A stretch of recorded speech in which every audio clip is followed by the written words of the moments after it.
everybody, and welcome to Chart Request Live. This is where you bring the tickers and we bring the charts. This is one of our favorite shows. The chat and the mailbag always has something good to look at. I see we've got Paul, we've got Wavy, we've got H-Chan in the chat.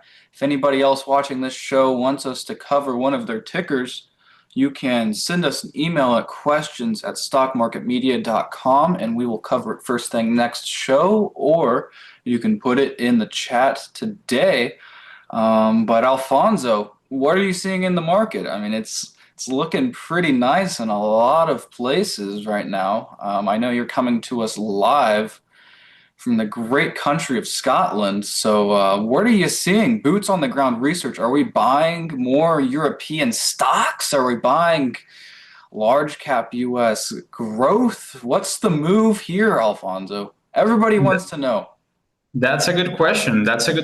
But first of all, I mean, Mark, we're in a bull market, right? So not only the S&P is making new all-time highs, or the Nasdaq 100 trying to reclaim the highs from February, but the most important sectors and group of stocks are making altogether new all-time highs, record highs, breaking out. Technology, here's technology, completing that V bottom from the April lows in a very impressive way. So it resolved the V bottom with a gap and go, Alfonso. Like, it doesn't get more bullish than that. That's true. And especially, the technology sector, it represents 30% of the S&P 500, not including the Google, not including Tesla, Amazon, Meta. So, it's huge. This chart is huge. As long as we're above that shelf former high from late last year and February of this year, I think, the bias is to the upside. And not only is a technology thing right now. If you look at the industrials making new all-time highs too, this is the most diversified group of stocks, the most correlated to the major averages, at least in the United States, and in the world. So I like to look at the industrials as a good measure and a barometer of market health.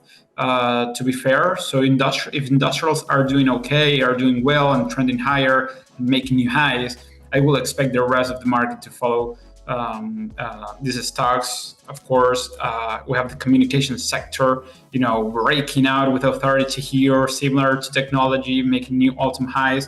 Now I'm seeing, the financial sector having a good day today, on its way to close its highest month.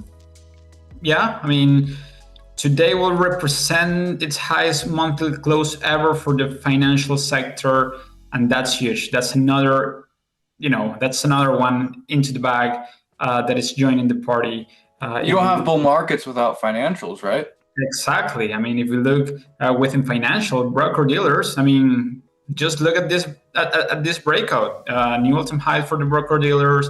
This is, I will say, one of the most risk-on group within financials, and everything is screaming risk on, and I couldn't think of a more bullish scenario for the second half of the year, to seeing all these sectors and major average breaking out all together. So all-time highs are characteristics of bull markets, and I prefer spending my time looking for stocks to buy rather than looking for stocks to sell. I think that's where my head is at. And now, Alfonso, on the more bearish side of things, one thing that has been a concern of mine is the home builders looks pretty bad still. There's not really any downside momentum. It looks like it could scoop and score. It's right there. It could happen this week. It could happen today, for all we know. But yeah, I'm more of a show me kind of guy. The chart is very clean and clear, like where the bulls would take control back from the bears, but it just hasn't happened yet, despite the new all-time highs we're seeing virtually across the board for equities. Yeah, I mean, this is the group of stock that hasn't joined the party yet, right? It's right there.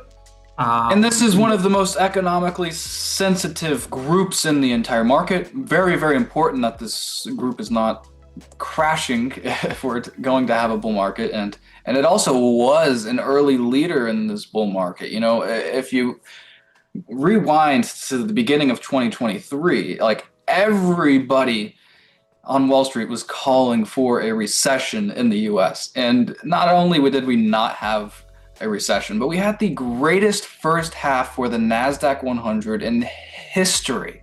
It was an incredible time to be buying stocks.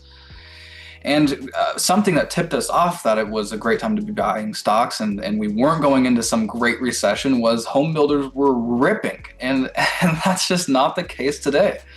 Yeah, I mean, it hasn't been the case, basically all year in the past few months. But in XHB, we were right there. This represents the 38 retracement of the 2022 lows and the 2024 peak. So this is a huge level. I just dropped the VWAP from the all-time highs around 100. So if and when home builders reclaim that 100 level, I think they will join the party. I think we can see some squeeze higher here.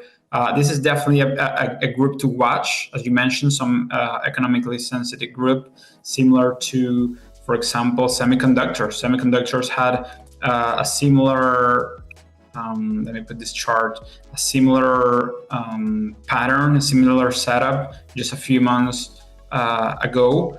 And just look, semiconductors here. I mean, it reclaimed that key support level, and it's scooping higher and it's leading again. So it is a matter of who is right here. And to be honest, Sam, for me, semiconductors are right here, and the rest of the stocks and the evidence we're seeing out there, it's supporting this idea. So I guess my question to you is, do the bulls just want to see the home builders catch up to semiconductors, or do they need to see that industry group catch up for this bull market to sustain itself and to have legs into the second half of 2025? Look, I mean, ideally, you will see home builders catching up, right? But the reality is that, the stock market completed a V, right? NASDAQ, S&P, the most important sectors, without home builders participating higher. So, I mean, for more strength and more conviction to the upside, I mean, ideally, it will be great to see home builders catching up and reclaim at least this VWAP and starting to trend higher, right? Similar to what semiconductors did. And I think that's where we're gonna see in the second half of the year. So I'm very bullish. So if you look at XLY, that's the consumer discretionary sector. It's looking, it's looking very, very tight at this level, right? This prior cycle high from 2021. So every bull flag, every coil that we have seen in the past couple of weeks, it has resolved higher. I mean, I think discretionary sector will, reclaim this level with authority and starting a new leg higher. I think that's where my head is at, and that's my bet. That's a great chart there. That's a super tight coil there. It looks great. It's very coil. I mean, and if you look at the other sectors and other groups and individual equities and what they have been doing lately in the past couple of weeks, coiling, resolving higher, coiling, resolving higher, XLY, why not, right? Why not? I love that. Why not get into the mailbag, Alfonso? What do you say? Yeah, that's it. We've got two charts to look at from our mailbag. First up is Jonathan asking for a long-term chart of Upstart, which is UPST. Looks to me as if we can close above 86 on the weekly. We are going to 160, Jonathan says. He's also long the stock. 86. Okay, why 86? Let's see. For me, I'm just And hold on, from the Alfonso. Let's preface this conversation with Upstart is a $6.2 billion credit services stock with 26% short interest and a 3 days to cover ratio. So this looks like a big archy base to me. This like looks that. exciting. What you just said, I mean, for me, when I look at this name, that's the key. 26% short interest, it's like adding fuel to the fire, right? So I really like this one. I think you can define risk in different ways here. Maybe you can use, this level around 55. That's where the view from the all-time highs coincides, right? And right now we're, reclaiming higher. We scoop here and trap the bears, right? So I like it above 55. I think above 55, the path of delivery resistance is higher, and it's the upside potential in this monster base. It's huge. This stock can go higher. It can go parabolic. So I like this reversal base here. Now, I'm not Mr. Trendline guy, but I can't help myself but see like if you connect the highs from this massive base here, not from the highs, but from the basing pattern, like that one big gap down started there. Right here? No, down at the peak of the base. You can connect those highs. It's a perfect trend line. Wait.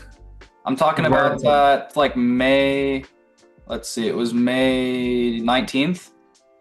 Start there. Starting here?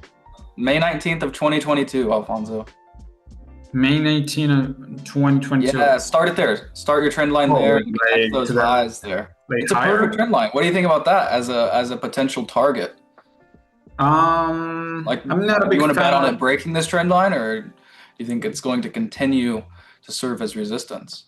Yeah, I don't like this trend line with drum in this way. And for me, the trend lines have to be like an uptrend trend line should be a draw from connecting the lows, not the highs.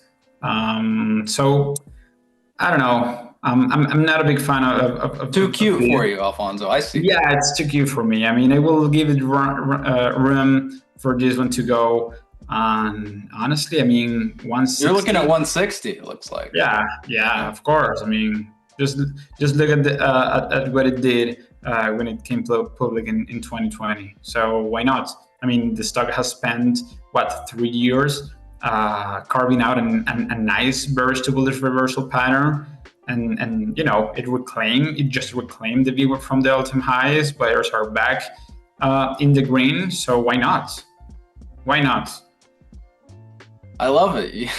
This is a great looking chart, and if the whole archy theme is going to continue working, I don't want to bet on Upstart continuing to churn in this range. I want to bet on Upstart making new highs and ripping towards that 160 level. So yeah, totally agree with you, Alfonso, there. And thanks for bringing us that ticker symbol, Jonathan. Next up, we have one from Hansen looking at Snowflake. That's ticker SNOW on a 3-month time frame. And to preface this conversation, this is a $75 billion software stock. Not much short interest, if you can imagine that. What's the short interest? It's like 3.5%, almost non-existent. Okay. Looks like they have a forward earnings multiple of 143. So yeah, for me, maybe there's some growth coming in that denominator there. I don't know. So yeah, for me this chart is pretty simple. Like a nice reversal base here. It's gone vertical since its bottom in April 2025. Impressive run. This quarter. right now, and we're in a key level of resistance around 230. So for me, 230, let's call it 30. It's a classic bearish to bullish reversal pattern, and price, I think, might consolidate, might get some pause here before it continuing higher and break out. So for me, it's just stuck in this range. If we drop a key retracement level from this peak from 2021 to the 2024 lows, we are right there. 220 for me. I will call it 235 to 30. So I will wait for a break at about 235, looking for more conviction, and after that, I mean, it will be a competition of this trend reversal. What do you think? When the Snowflake went public in late 2020, it was really hyped up. It was one of the most hyped up IPOs of that entire post-COVID cycle. And ever since it went public, it's been a dog. It's been a major underperformer relative to the software ETF IGV. But if you look at that chart, Alfonso, it's carving out a really nice base there. Looks like potentially some type of inverted head and shoulders bottoming formation. You're challenging that trend line resistance. There's a lot of things at play here for Snowflake. It seems like this one's pretty close to a pretty major inflection point, and getting out of that prolonged underperformance phase and maybe entering a new markup phase and maybe a year or two of outperformance relative to its peers. I think ideally, if you want to see a breakout on absolute terms, ideally you will see a breakout also in the relative trends relative to the IGV. I think that will be huge for Snowflake. So I think that's the move right now. So on a relative basis, breaking out about 235, and on a relative basis, breaking out that key resistance and confluence of resistance with that long-term trend line. I think that's the move for this one. Yeah, totally. And this is all we have from the mailbag. Thank you, Jonathan and Hanson, for sending us your tickers. Now, Alfonso, let's move on to the YouTube chat. We still have Paul and Wavy and H-Chan and Colin and Dominic hanging out in the chat. I see all of you. Thank you for being here. Let's start off with Paul's request to look at ISRG. So that is Intuitive Surgical.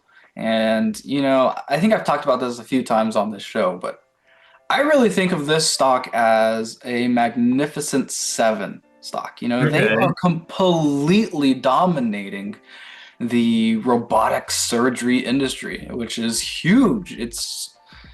And clearly this is in a secular uptrend. It's a high growth, high margin business. I think this one's going to continue to be a dominant force in the medical devices industry for, I don't think just a few years, but I think this one's going to be around for many decades to come. They're doing really exciting things, Alfonso. And the trend support that idea. That's for sure. We are in a secular strong primary uptrend here, and we're just consolidating right above the 161 extension level from this base from 2021 to 2024. Very beautiful retest at the 161. Just a little bit of a fake move here, scooping higher, price back above the VWAP from the all-time highs. I think buyers are now back in control, and for me it's hard to bet against uptrends, Sam. And this one, it's a very nice uptrend. It's setting up very nicely here in this type of consolidation. If we drop a downward trend line here, even for more confirmation, that would be great. But it's a very good looking chart, to be honest. So Paul mentioned that he has a 3 to 6 month time frame with this trade. So do you think it could hit that 981 level, or close to $1,000 within the next 3 to 6 months before the end of 2025? That's a good question. So let's take a look at the relative trend, because the relative trends also help us to determine if it's going to continue to outperform or if it's an underperformer. And right now, it's been outperforming the broader market.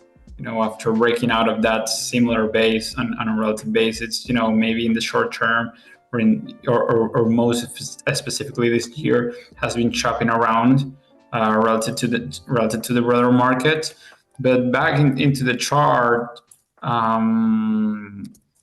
Back into the chart, I like how I really like this consolidation. I think 675. I think we will definitely see 675.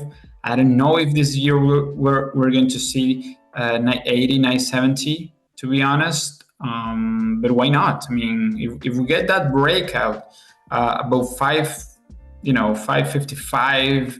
And breaking out of this short-term downward trend line, I think we could see it higher. I think a new leg higher will begin, and this stock has been trending for years, for decades. So it will be more of the same.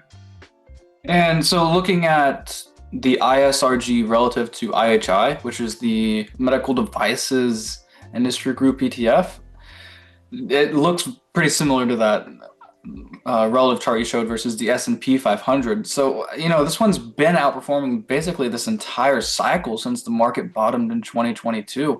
Should we think of this topping out as maybe good for medical devices in some way? Maybe this is maybe you want to get more junky with it in this environment, Alfonso, or no, this is not good news for medical devices having this relative trend look this way. What do you think of that? I wouldn't overthink it, to be honest. I wouldn't overthink it. I think I will treat this one, on a separate way. It's a huge company. And this consolidation, I think, is just a nice way to digest some of the recent gains on a relative basis. And if we know something about this continuation pattern, is that they tend to resolve in the direction of the underlying trend, which is up in this case. And that will be also a good combination of a potential breakout there. So making new highs in this ratio, I think the relative trend is poised to resolve higher here. So yeah, it looks great. I'm a big fan of what Intuitive Surgical is doing. It's at the bleeding edge of medical technology. It's super cool. So let's move to Wavy McFly's ticker, which is SBS. This is the sanitation company of the state of Sao Paulo. This is one of the biggest utilities. I think this is the biggest utility in Brazil, if I'm not mistaken. But it's a great chart. Thanks for bringing it along, Wavy. Just look at the Brazilian real making big move there.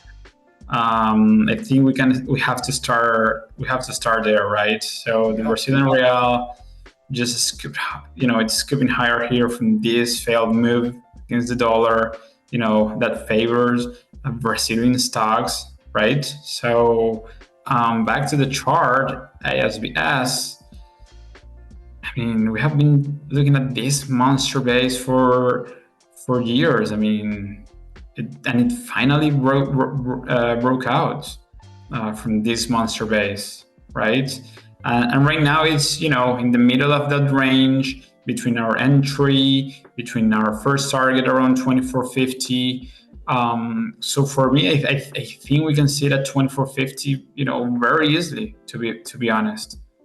And it looks like this is the second largest water utility that you can trade in the United States. It's about $15 billion. And then you have American Waterworks.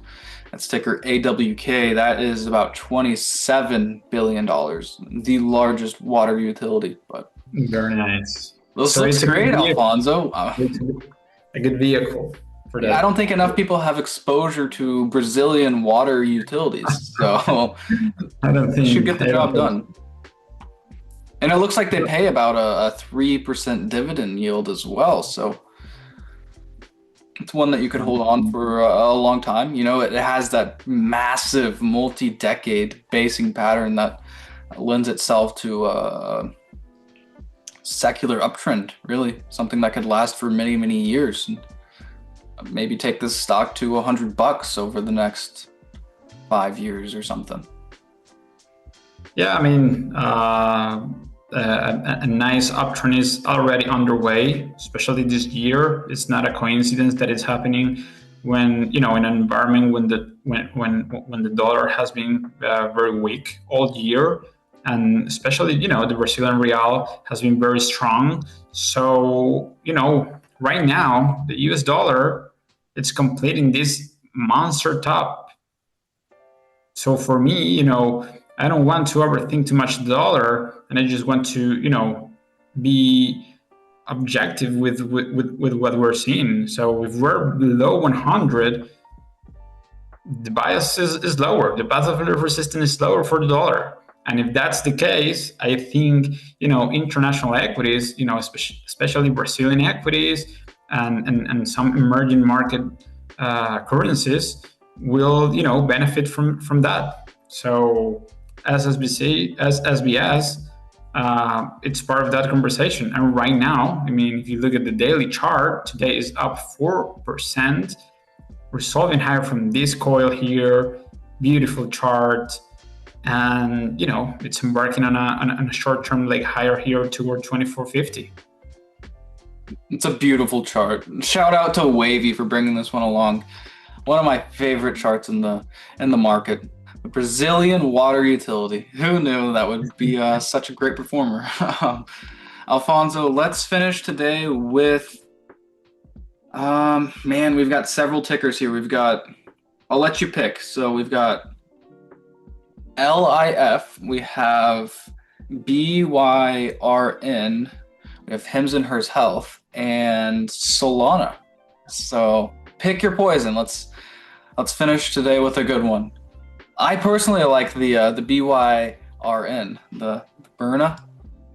So this is kind of like if you pull up the chart of Axon, the formerly known as Taser, you can see just what an amazing business this self-defense is. You know, that's what. I mean, market cap, it's below $1 billion, but and it also has short interest, Alfonso, which. Oh, really? Yeah, it has. Let's see, 20.5% short interest, 7 days to cover, and a big beautiful base there with a high and tight flag right at that breakout level. I think this one looks super actionable. I mean, this is very actionable right now. You know, it's been a hot spot, aerospace and defense names, right? You know, not only the US, but European ones. And what I like from this, you know, it's the monster base we have here. We're right there. Buyers are trying to absorb all overhead supply at this key resistance level. 31, that's the zone, that's the level. If we break out above 31 with a 30, you know, I think we can see it at 50. I mean, this is a monster base. And this is my favorite chart of the day. This is sweet. I mean, yeah, I mean, this one looks great. And especially when you have this level so very, you know, very well defined to manage risk before you enter the position. You know exactly where you're, you know, potentially wrong before you enter. So it's so clean. So it makes, you know, our life easier. So above 31, I like it. You know, potential target around 49 or 50, and secondary target, I mean, 78, and a lot of upside potential in this name. So I think it's a good way to end the show. That's a huge huge base, nice ticker, nice stock.